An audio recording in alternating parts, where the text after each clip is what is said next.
Tak vás vítám do Nelina koutku. Dneska se budu snažit vám ukázat, jak se udělá fotovzor na předních stránkách, ale do kruhu nebo do válce.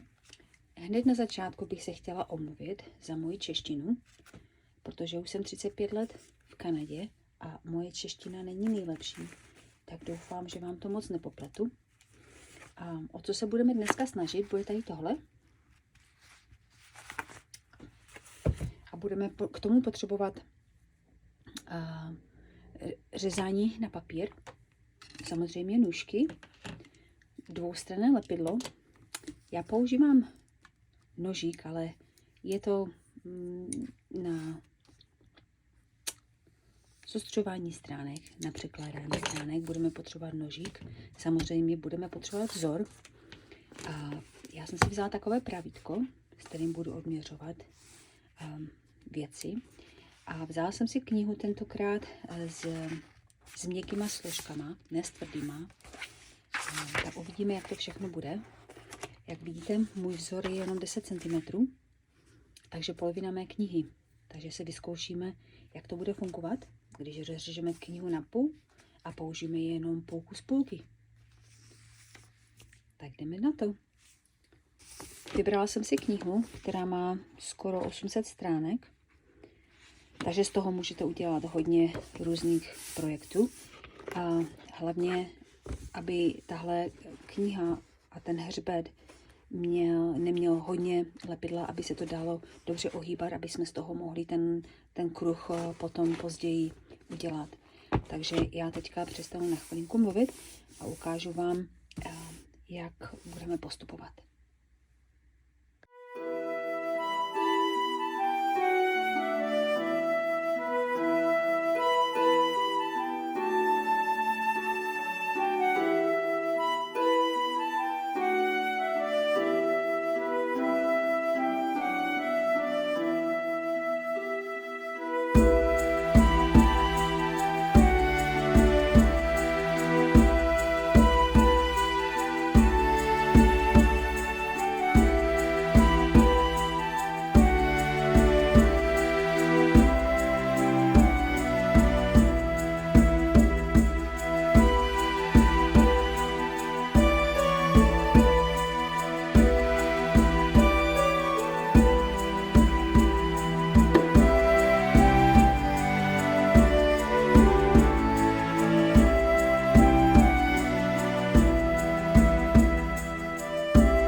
zpátky se svým vzorem.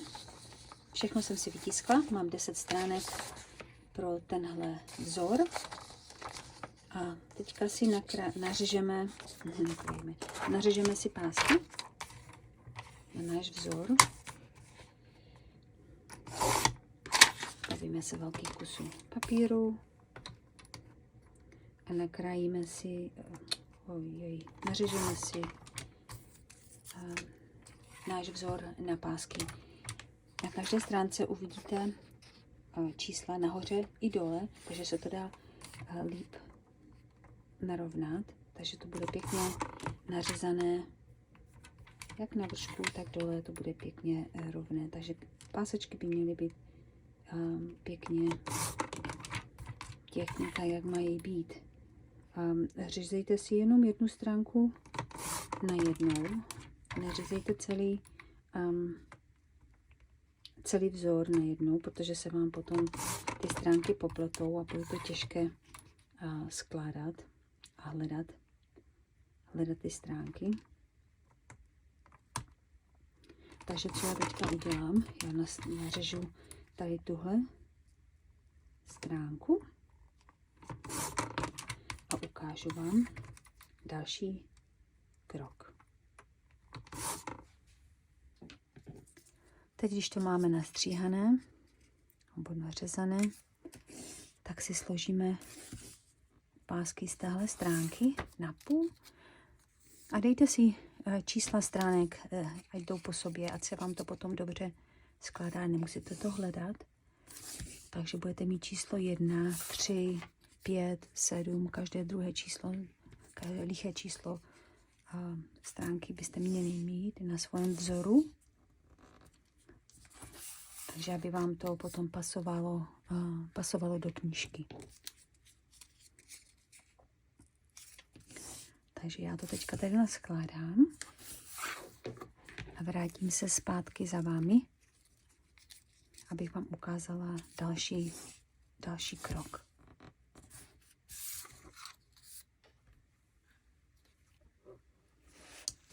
Tak teď máme knížku nachystanou, máme pásky nachystané, ale než všechno začneme přidělávat na knihu, tak si ještě musíme naznačit, kde budeme stránky skládat nebo překládat. Protože moje knížka je krásně rovná na tady téhle straně, místo toho, aby jsem si označovala každou stránku, tak já mám takový malinký trik, co jsem si vymyslela a naznačím si to špendlíkem. Moje kniha je 14 cm široká a já chci mít centimetr na jedné straně, na vnitřní straně, tak kde mám 13 cm, tak si udělám díru. Nevyglujeme to, jenom prostě uděláme rovnou díru. A to samé do spodní části. Já už to mám tady naznačené, protože jsem to dělala v angličtině. Takže mám 13 cm a udělám si tady pěkně narovnané a udělám si do toho díru. Tím pádem, když dělám tady tohle, tak mám hodně stránek najednou označených. Takže nemusím každou stránku měřit. Ale tahle hrana musí být rovná, jestli budete dělat označování jehlů. Takže já to teďka dodělám do konce knihy a přijdu zpátky. Takže knížku máme nachystanou, všechno jsme si označili, každá stránka je označena malinkou dírkou. Já jsem si vzala svůj stojan na knížky, který jsem si udělala sama. Takže co teďka budeme dělat? Mám pásky nařezané. Teďka si vezmete stránku a přeložíte ji až do poloviny té malinké dírky, co jste si označili. Jsem to pohnula. A uděláme s takovou pěknou, ostrý překlad. Teďka si dáme dvojitou pásku a odstřihneme si jenom ten vršek, to horní číselko, to spodní tam ještě necháme. Dáme si to, otevřeme to a dáme si to na hranu té knížky. Zarovnáme to tady na vršku Je to tady pěkně zarovnané. Zatlačíte to dovnitř. Zatlačit. A teďka ustříhneme ten spodek. A tak to bude vypadat. Vidíte, jak to tady je složené. Tak to bude vypadat. Takže ještě jednou. Teď se mi tady chýpalo. Já to tady jenom strčím. A mi to drží. Vezmeme stránku, přeložíme je do poloviny ty dírky, co jsme si udělali.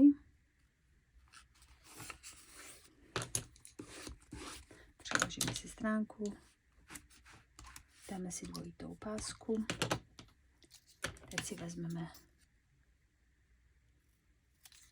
náš nastříhaný pásek. Zarovnáme ho s vrškem naší stránky. Zatlačíme. A odstřihneme spodek. A takhle to budeme dělat až do konce knížky. Tak já vám v průběhu ukážu, jak to pěkně roste.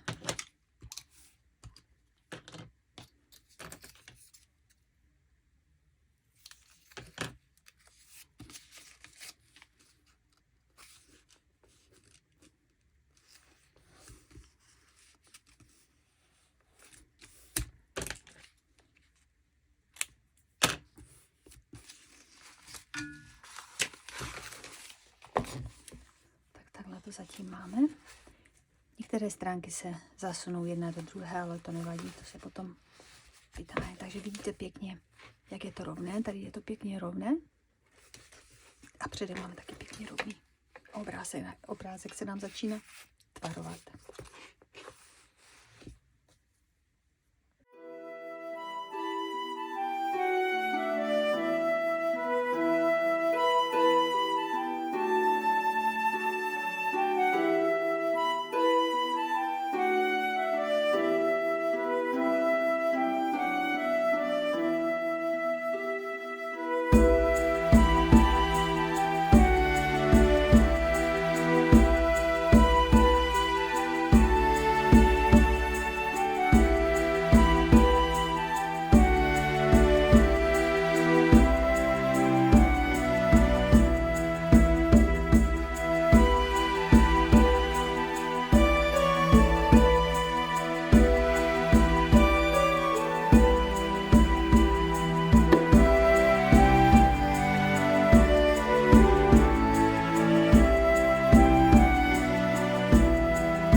Takže já vám chci teďka ukázat, co jsem tady udělala. Mám z toho 2 kousky.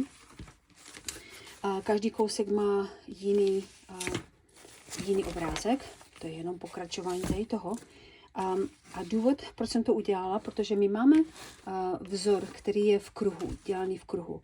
A když máte tolik stránek, tak se potom těžce skládají tady tyhle stránky, na které samozřejmě přiděláváme tady tyhle hrany obrázků. Takže já udělám ještě jedno video, abych vám ukázala, jaké druhy skládání těchto stránek můžete udělat a jaký je v tom rozdíl. A já vám potom taky ukážu, a teďka vám ukážu v příštích kousíčkách, jak my přiděláme tady tyhle 2 stránky, aby to moc nešlo vidět.